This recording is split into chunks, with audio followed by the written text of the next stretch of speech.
Alright, hey, peace, what's up, y'all? D Prime 215 here. Make sure you like, comment, share, and subscribe to yours truly. So, for this video, I'm going to do something a little bit different. So, if you follow my YouTube channel, you know most of my video content around pro wrestling is normally predictions and reviews of pro wrestling matches, tournaments, things of that nature, right? This will still be in the realm of pro wrestling. However, I'm going to talk about a recent news development, if you will, and then it's going to incorporate a fair amount of hip hop as well, right? So for this video, I'm going to talk about Greg Hamilton. So for those who may not be aware, Greg Hamilton was a in-ring announcer for WWE. So pretty much for a number of matches, Hamilton would be the person who would come out and say, you know, the terms and stipulations of each match. So for example, this match between X and X is for one fall, and the crowd would echo, one fall, you know, so on and so forth, right? As far as of this video, we don't know exactly why Greg Hamilton has been released. There's been a couple rumors. I don't want to speculate on any of that.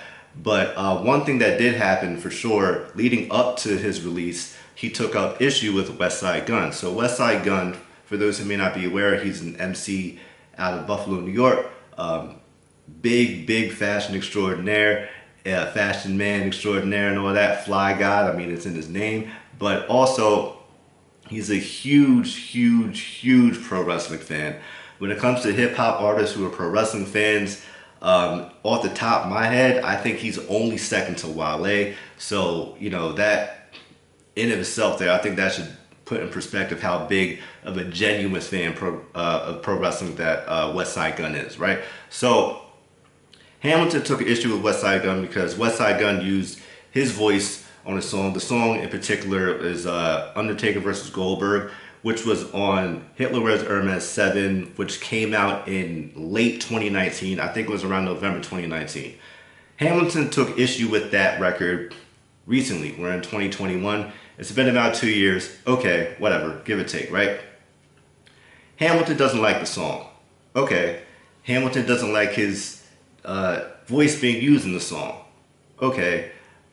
He doesn't like it being used without his permission. Okay. He might not like Westside Gunn's music. Okay. All those things are fine because music is subjective. You don't got to be a fan. All right, cool. That's not the problem. The problem was how he went about it, right? So he goes on Instagram. He took the post down, but there's screenshots all over the internet because, you know, the internet is forever, whatever, right? So, pretty much long story short, he goes on this really ridiculous long diatribe that's over the top crass, over the top arrogant, ignorant, and disrespectful about Westside Gunn. He was saying like, I hope Westside Gunn saved up enough money doing DoorDash and, you know, it's incoherent kindergarten fable. So he's really like going above and beyond to subjugate Westside Gunn, which already right there I'm like, yo, this is a bit ridiculous here. Like, I don't see where any of that energy came from or how any of that was necessary, right? And then he also threatened to use WWE lawyers to sue Westside Gunn. I'm just like, all right, that's completely unnecessary. And like I mentioned before, right? I said Westside Gunn is a huge pro wrestling fan, right? So West, like, not just in WWE, but you know this is about WWE, right? So Westside Gunn has been to a number of WWE's pay-per-view events in person. I know he was at WrestleMania. One of the WrestleManias he was at, he had like a front row floor seat to that. Now I don't remember how much that ticket cost, but I know that ticket is definitely somebody's salary. So this dude spends a lot of money with WWE. On top of that, he's very respected by, you know, a number of the wrestlers in the locker room. Off the top of my head, 3 people come to mind. Finn Balor, number 1. He had a song called Finn Balor. Finn Balor knows who Westside Gunn is. They met each other. They chopped it up. They seem to have a cool, cordial relationship. You know, they seem to get along with each other and all that. I know Matt Riddle. I'm pretty sure I've seen him rock with Westside Gunn. You know, they acknowledged him when he was in the crowd and all that. And then also someone else. He might have went beyond everybody else to me because he actually got on the song and killed it.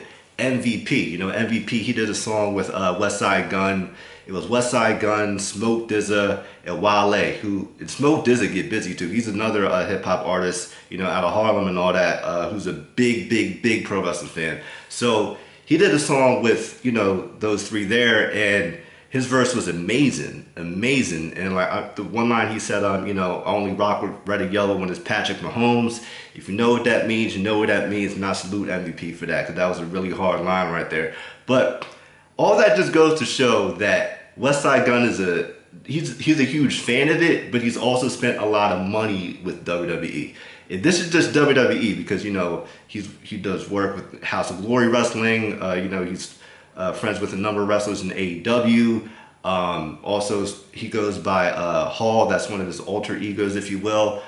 Scott Hall knows who he is. He loves Westside Gunn, so on and so forth. So Westside Gunn is a huge pro wrestling fan, and he's very well known, you know, amongst a number of pro wrestlers, and definitely in the hip hop world, right? So for Greg Hamilton to act as if Westside Gunn was like trying to do this to get a rep off of his name, it's really ridiculous because Westside Gunn has put a lot of eyes on the pro wrestling, and like I mentioned, he's a huge fan. And I mean, I put money on this. Like, if you were to have Westside Gunn and Greg Hamilton at a wrestling convention for a meet and greet, I assure you that Westside Gunn would have an infinitely longer line than Greg Hamilton. So Hamilton was really completely out of line for how he went about this, and the whole subjugation. Like, I took issue with that, with some of the tones, but that's a whole other video. I'm not getting into any of that because that would be, you know, that's like TED Talk type of stuff right there. I ain't getting into all that right now. But what do you guys think about the whole situation, right? Do you think Hamilton was justified with how he went about going after Westside Gunn? Like, how he went about it, right? Not how he felt, but how he went about it, right? Let me know what you think in the comments section below. If anything, man, just take away Westside and Hamilton from this here. Like, let this be like a teachable moment, right? If you have an issue with how someone does something, a quick Google search might tell you whether or not if it's a wise idea to publicly defame and go after someone and be so disrespectful in a public forum, because one quick Google search, I'm sure, would have saved Hamilton a lot of time or probably a good deal of embarrassment, because he went after one of the biggest super fans of WWE, one of the biggest, you know, wrestling fans in hip hop world, and definitely one of the most iconic hip hop artists, you know, when it's all said and done, for real. So there you have it, man. Like, you know, do your Googles, you know, the internet's at your fingertips, on your phones, on your computers. Google people before you talk crazy on them. That's what I took away from this whole situation. But what do you guys think about the whole thing, about Hamilton, about Westside Gunn, so on and so forth? I mean, you see what I'm wearing, so I don't think I need to explain anything. But let me know what you think in the comment section below. This is, once again, it's a bit different. So, you know, let me know what you think. I might do more videos like this. We'll see what it's hitting for. But thank you so much for watching, and make sure you like, comment, share, and subscribe to yours truly, DPrime215, and I'll see you all next time. All right, peace.